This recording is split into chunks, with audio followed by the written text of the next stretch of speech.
I welcome all the participants and learners in the third session of Unit 1. This is about rural, urban and tribal communities. This is the another way of defining the community, that is geographical based communities. So these are the some contents, please have a look. Moving ahead, so understanding the community through urban, rural and tribal lenses reveals the diversity of social structure, relationship and cultural practices in all the rural, urban and tribal. They are different. Each type of communities offers unique insights into human interaction and social cohesion. As I've already discussed in the last session that about the social capital, how this social capital varies from rural to urban to tribal, and reflecting the varied ways people connect with each other, one another, and with their environment as well. And as in the tribal, if you connecting to the environment is maximum among the tribal, and it goes little lesser to the rural, and it is goes lesser so less to the urban. So we are so responsible for the environmental issues and environmental pollution, being the natives and being the habitat of urban areas. Now coming to the next aspect, the difference between rural, urban and tribal areas lies in the density of population. This is very important, and the kind of the activities they are involved in. With the rural community, more than 75% of the population is engaged in agriculture. Tribal communities somehow the similar kind of the percentage they show, and with urban communities 75% are involved in the non-agricultural activities, maybe in service industries or in production industry, in any kind of the government and non-governmental or private companies they are working in. So now coming to discuss about the rural communities in detail. So what are the rural communities? The rural living definition is one of that changes depending on several different variables. Rural living can be defined by population density or how many people live in a given area. So there's not very clear definition of rural or the villages. Rather, you can identify the rural areas or the villages in comparison to the urban areas, in comparison to the density of the urban to the rural, and the way of life, the kind of the occupation they are involved in. So, as per the Robert Redfield, describes the folk society of as a society which is small, isolated, non-literate, and homogeneous. So, you cannot say the non-literate present day. So many rural communities are became literate. So there's a difference between education and literates. I'm not going to that.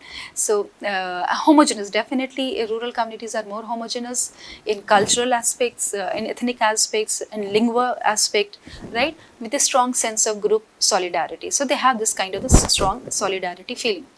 Behavior is traditional, spontaneous, uncritical and personal.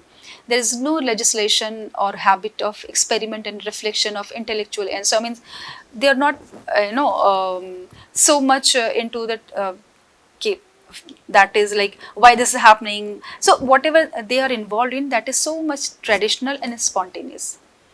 So moving ahead, the characteristic of the rural society. So as I have already discussed, so they are usually smaller in size compared to urban areas. Agriculture is a main occupation. Homogeneity of population in terms of the many time religion and region and then culture and identity.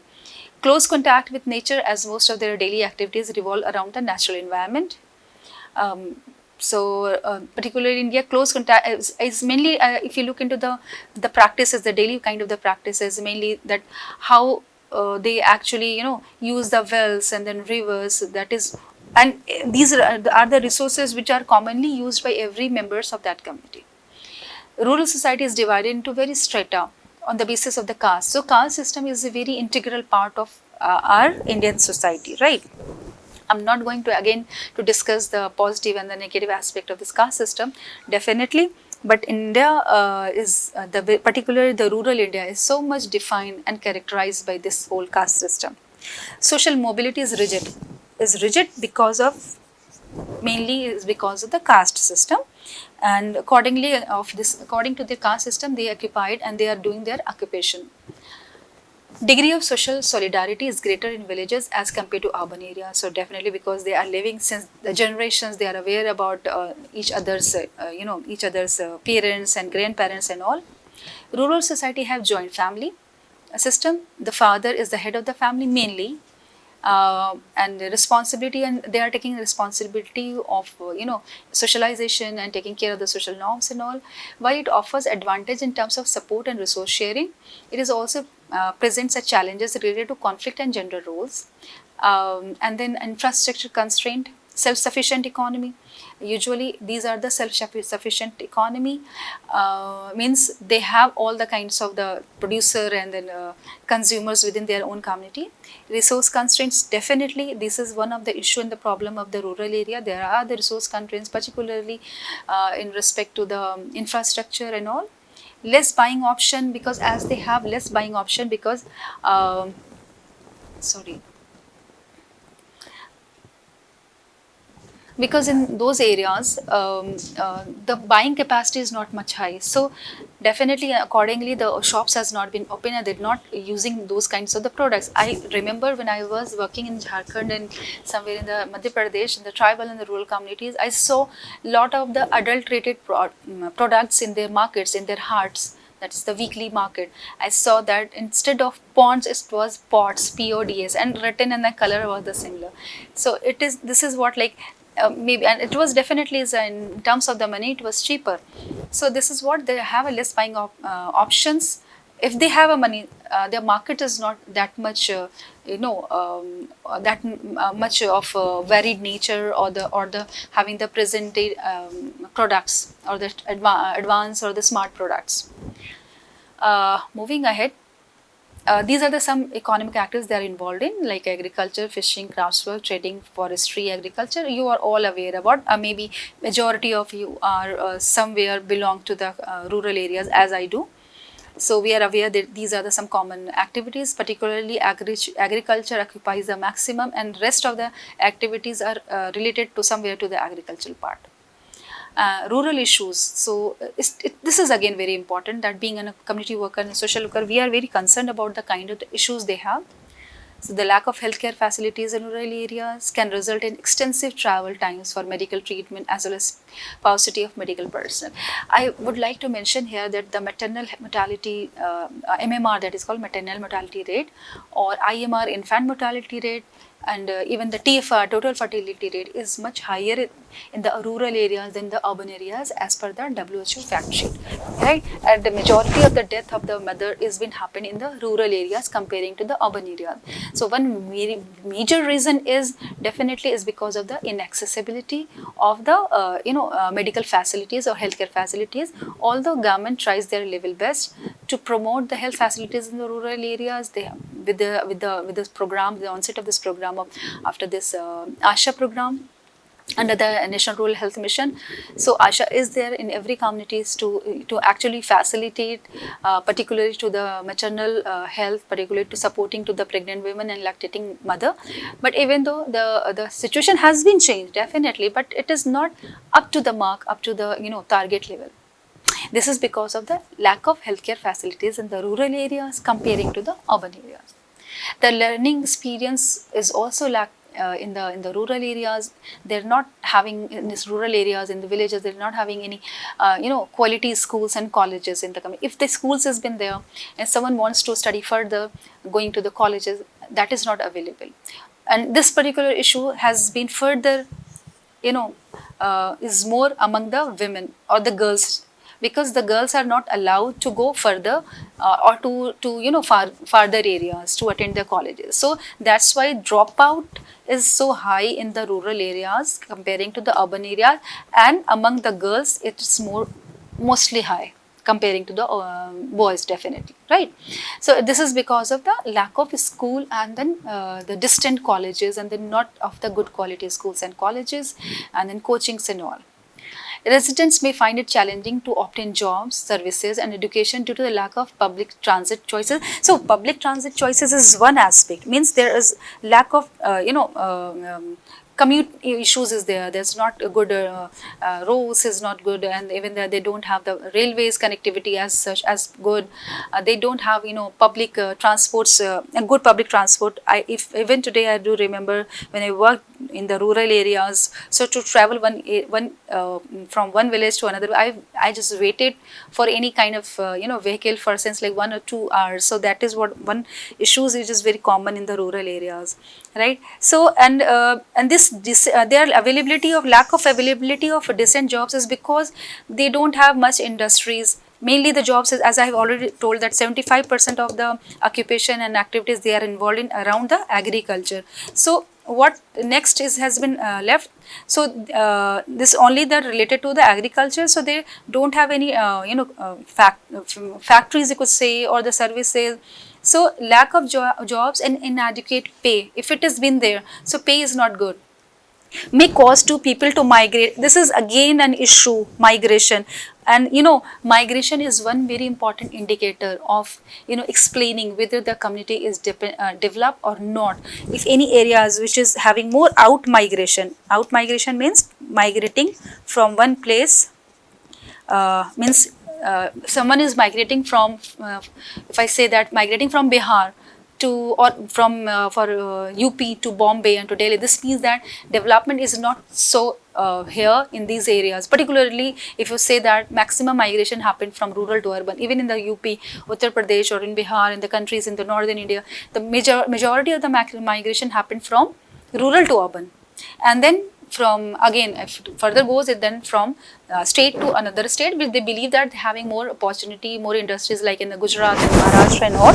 So this out migration is one very important integration indicators to show the development. So that shows that majority migration happened from rural to urban. This shows that rural areas is not developed as it has to be. So this is one major issue, right? So as I've told, that health facilities is so poor here, education is lacking here, transportation, all such things is lacking here.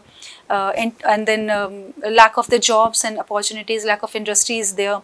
Internet connectivity, this is a modern day problem. Internet connectivity is a problem in many rural regions, which makes it difficult to take advantage of opportunity for e-commerce, telecommunication, education. All the government addressing this through, Jan Seva Kendra has been opened so far to fill the forms and all. But even though they are not getting that kind of awareness and information regarding the different programs and policies and all.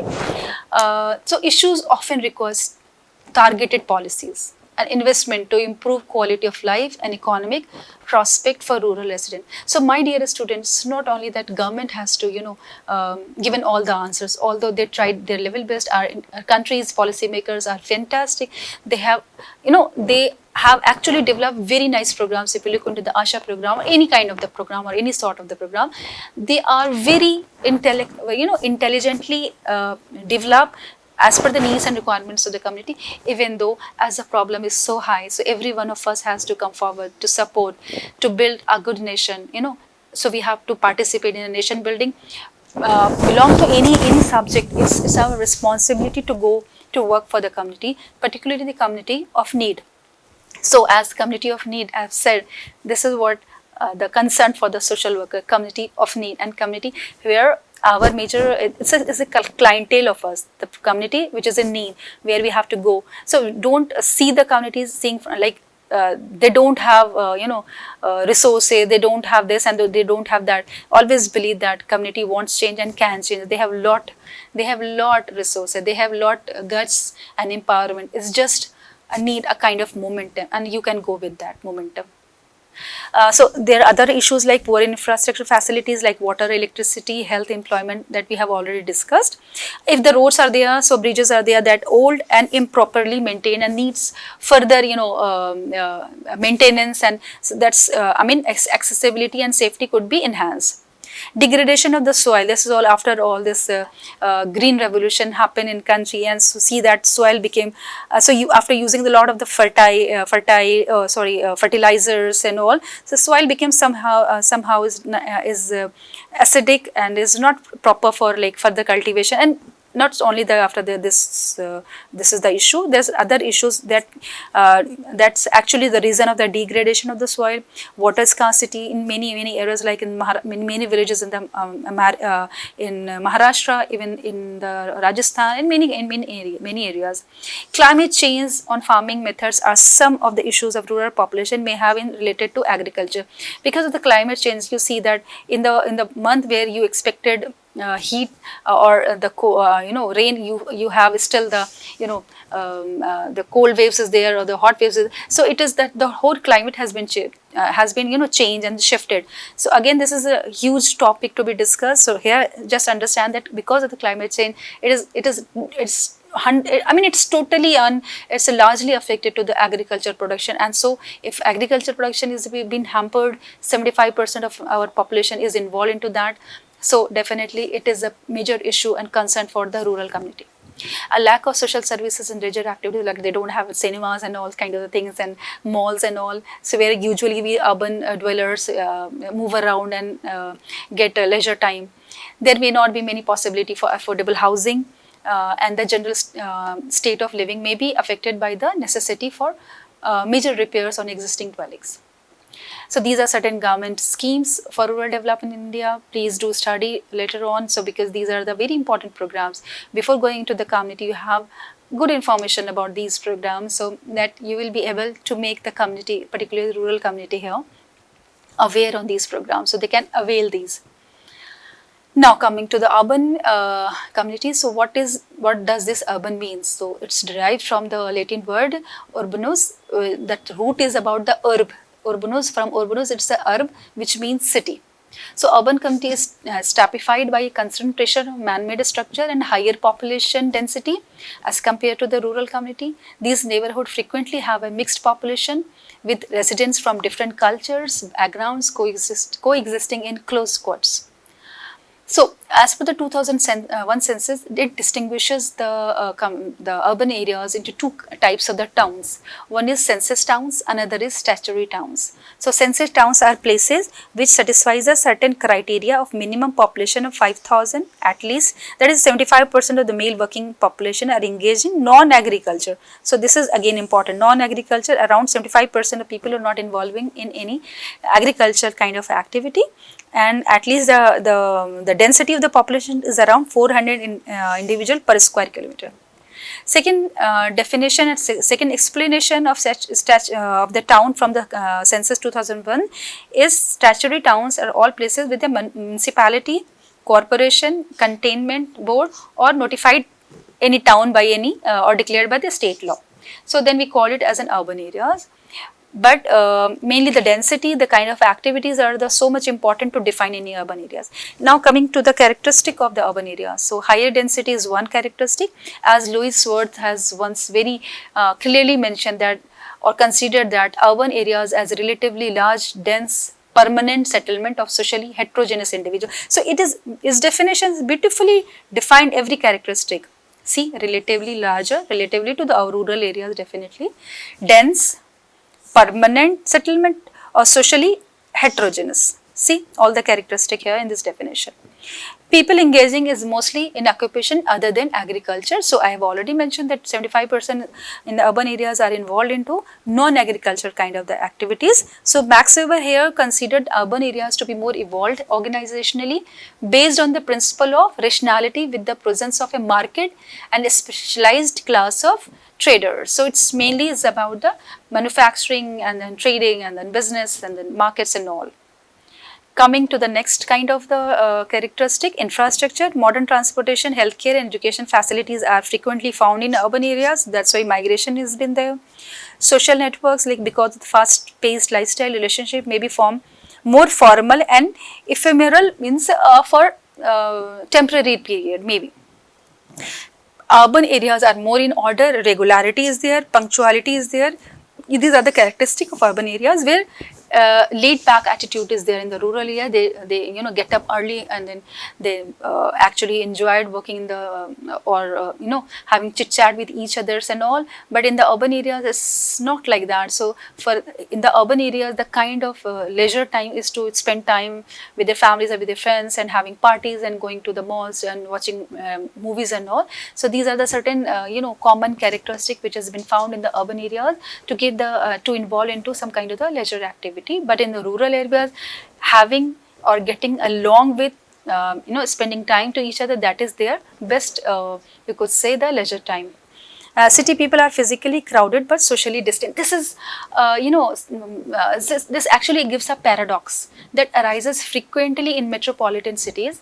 People live and work near to one another in cities due to high population density, definitely, but not emotionally connected. People who are surrounded by people may yet feel alone or unconnected. Even they are not aware what is happening in their neighborhood. This may result from a number of things like anonymity and then fast moving community and all. So these further resulted into the kind of this feeling of socially distant, right? Next is, let's talk about the urban social problems. So congestion of population, slum crime, acute shortage of resources and facilities, people apathy of other persons, don't have feeling towards others. The transportation and traffic pictures in all Indian cities is extremely unsatisfactory. So and then our cities and towns are major pollutants of the environment. This is a major concern.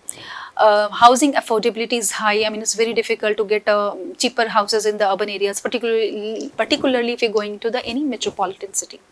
Social inequality is there. So if there are like particular from the economic perspective as well. I mean, someone is earning a lot and they are living in very good high in a very expensive community, and others in urban areas living in the slum areas or living in a older kind of the cities. In every city you find older areas and then modern areas or the new developed areas. So in the older areas so they have that kind of more we feeling. As you go into Delhi, you see that Purani Delhi and Old Delhi. So that is having more connectedness. They are aware about each other and all.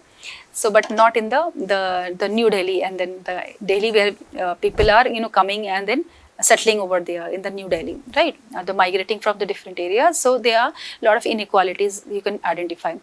Gentrification is one thing that people in the urban areas, it happened that the particular area has been occupied by few wealthy peoples, and they enter into that and they started living over there, and then actually pushed to the area to the already existing community of those area. Now these are some pictures. We can see that issues of the urban areas. So urban development programs, please look into these programs, and later on please study these, because if you have to work in the urban areas and to the urban development aspect, so you have to be very much aware about and up to the date regarding the programs. Some programs every day and every year so new kind of the programs has been launched, so you have to be aware about. So like National Water Mission is one very important and present day program. It's like a new kind of the program which is after the identification of the need of the water in the urban areas. So likewise all other programs, I have not to discuss in all in detail because it takes a lot of the time. So now coming to the tribal communities. After Africa, India is the country which is having the largest number of the tribal community, or concentration of population in India is high in the terms of the tribal community, because 8.6% of the total population is tribal in India. In numbers, if you look into that, 104 million as per the 2011 census, so definitely it goes much up. There are over 730 scheduled tribes notified in Article 342 of the Constitution of India. Basically, tribes are indigenous social group identified by their own distinct culture, tradition, belief, sense of belongingness, collective responsibility, and socio-economic setups.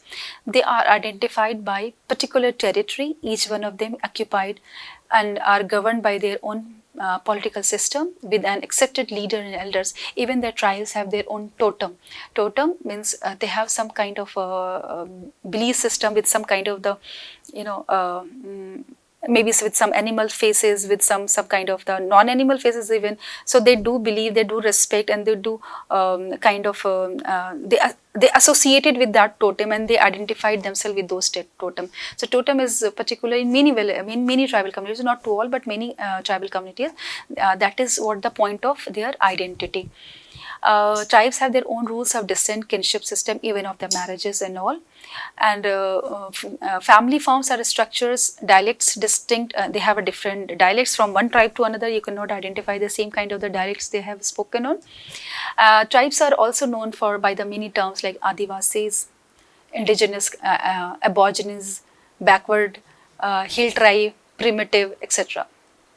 So, as D.N. Majumdar defines tribe as a social group with territorial affiliation, endogamous with no specialization of function, ruled by tribal officers, hereditary or otherwise, united in language or dialect, recognized social distant with other tribes or castes. This is again important, depending upon the hereditary or language or dialect, recognizing social distances with other tribes or caste. By analyzing and identifying the dialect and the language or the language, you can identify from one tribe to another tribe. So there is a much difference between the two different tribes. According to Ralph Linton, tribes is a group of bands occupying a contiguous territory or territories, having a feeling of unity deriving from numerous similarities in culture, frequent contacts and certain community of interest. So they are so connected people.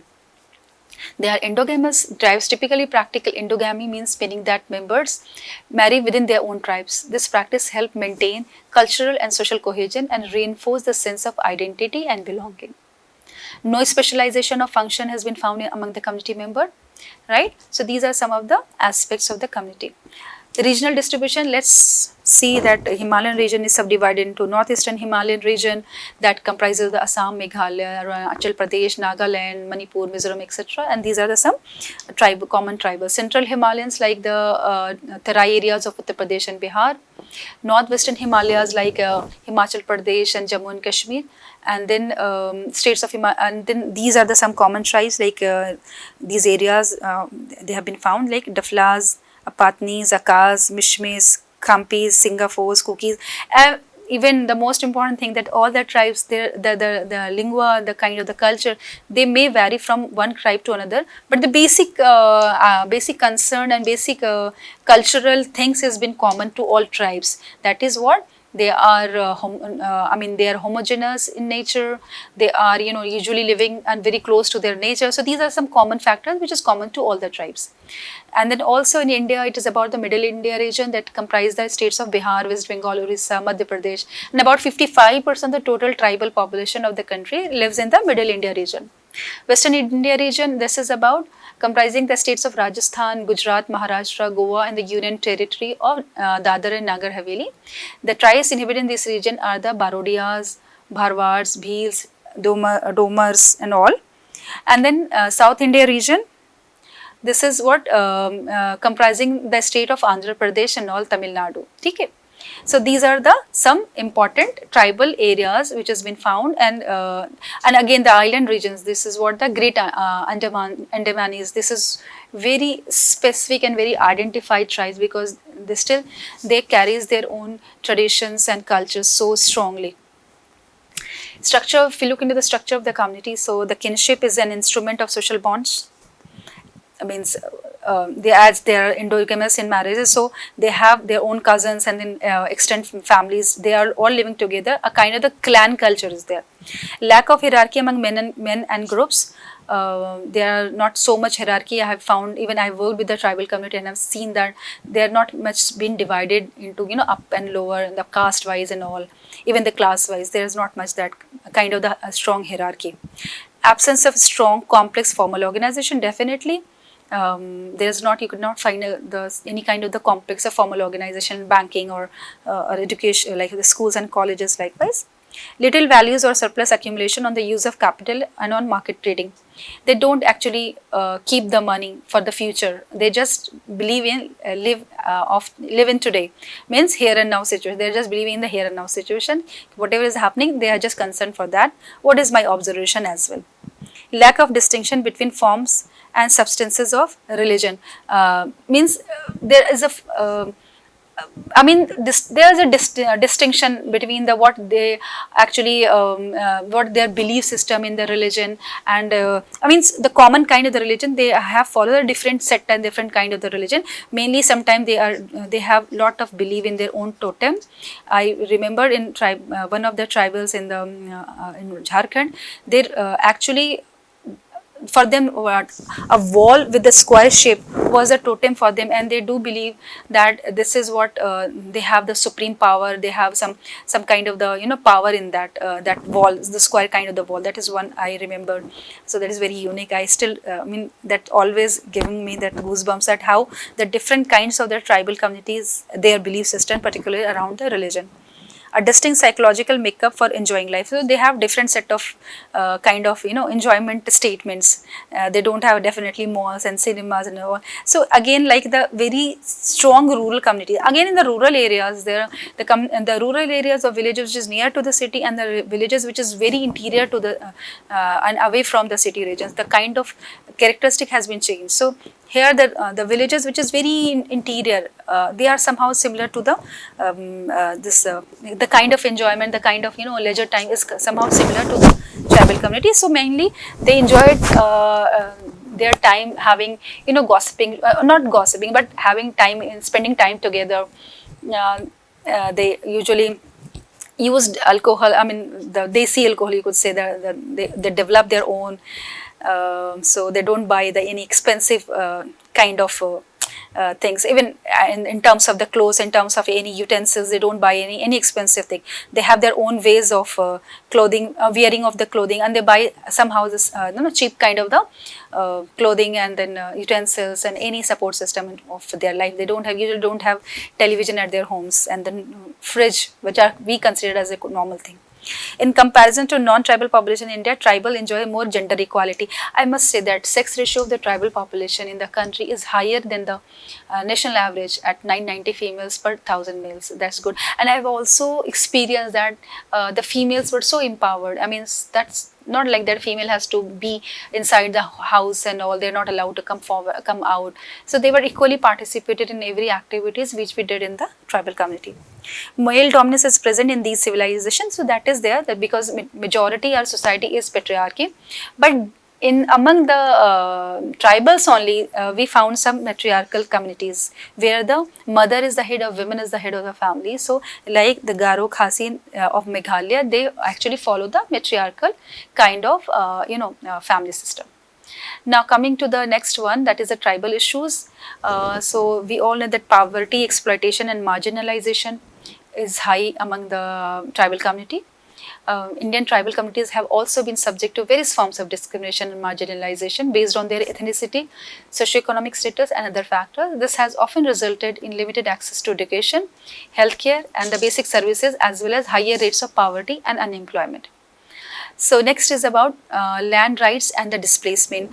So they don't actually, so that's for that reason many states has actually has developed their acts that no one from the outside they can buy the lands, just to protect these tribal communities. Displacement is high. I mean, so in the name of the development, many a time it happened that the tribal communities are forced to migrate or displaced from one place to another place.